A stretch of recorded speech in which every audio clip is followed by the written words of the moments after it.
Your Majesties, Excellencies, ladies and gentlemen, it's a great privilege to be here today in these amazing halls with such a great program and a very urgent agenda.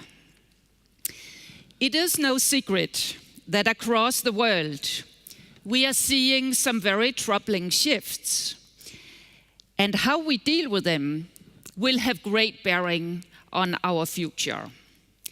We are seeing the largest global youth population in history. 40% of the total global population is younger than 24 years. This is the generation that is about to inherit an enormous responsibility for resolving many long-standing complex problems, from poverty to climate change. 2 years ago, the United Nations unanimously agreed on the 2030 Sustainable Development Goals, and their call to action to leave no one behind puts the world's most vulnerable people, including children, at the top of the global agenda. Across the 17 goals, 44 indicators directly concern children, but according to UNICEF's progress report, 2 years into the global goals, some of the key conclusions are that we still need data, big data and registration of children. Sub-Saharan Africa is most off track on these 44 indicators, and children from rural areas across the world are at greater risk of being left behind than other children. So despite progress also on some of these 44 indicators, a devastating number of children grow up with hopeless prospects. Child labor is still a persistent issue, and millions of children and young people still do not receive any basic school education or training. According to the ILO, 2 out of every 5 young persons of working age today are either unemployed or working jobs that don't pay enough to escape poverty. With another 1 billion young people entering the job market in the next decade, the youth employment crisis is a ticking bomb under our ability to create just and peaceful societies. And girls are particularly exposed. Just consider the millions of girls who are married well before they turn 18. And how can it be that we, at this day and age, still see pregnancy as the #1 killer of girls between 15 and 18 years? This is a serious backdrop for today's meeting. The positive message is, however, that business holds a very important key for creating opportunities for young people. And when they do, everybody wins.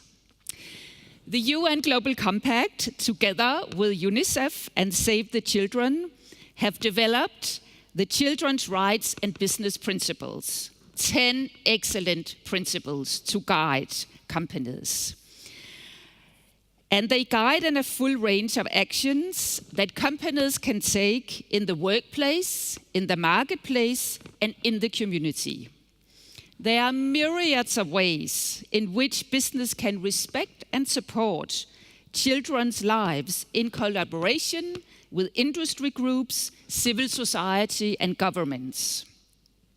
It's about knowing how your business interacts with children daily, as family members of your workers, as young employees, consumers, and members of communities affected by your supply chain.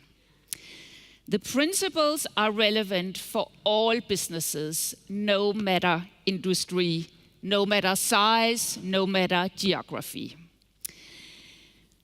So we offer, all of us together, a range of tools and resources to help companies implement them, and we inspire action by sharing best practices.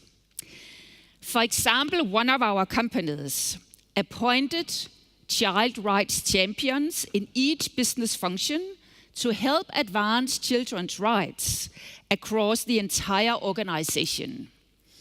This resulted in new procurement guidelines, childcare for workers, and equal pay for both adults and children who feature in the company's advertisements. Another company worked to ensure that both boys and girls living in rural communities have access to quality education. Along the way, they found that they had to start in another place. They had to support the economic empowerment of the mothers to remove the burden of debt, which prompted the families to send their children to work. These and many more examples illustrate the integrated nature of the challenges and the opportunities companies face when embarking on the journey to advance children's rights. That's why meetings like the Global Child Forum are so important for advancing our collective impact and come up with new solutions and partnerships. Children are our most precious resource for a better future. They are also the most marginalized and vulnerable population group. We have a responsibility to listen to them and think them into all our policies, actions, and investments. We now have both the 10 principles and the Sustainable Development Goals in place. So let's get to work. Thank you.